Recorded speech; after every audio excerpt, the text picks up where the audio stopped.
Okay, I've been asked by my son and daughter-in-law to do some double sound words for my grandson.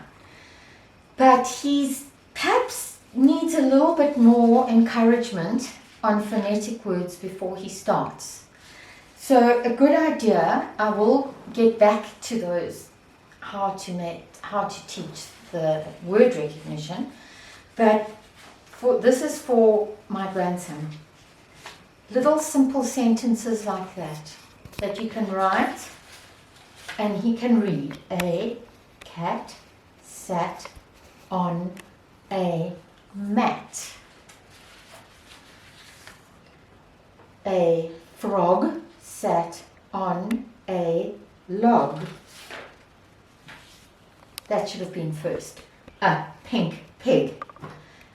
If you can draw, or you have magazine pictures, or you even have pigs and cats and things, you could include a visual picture there to make it easier, like a clue.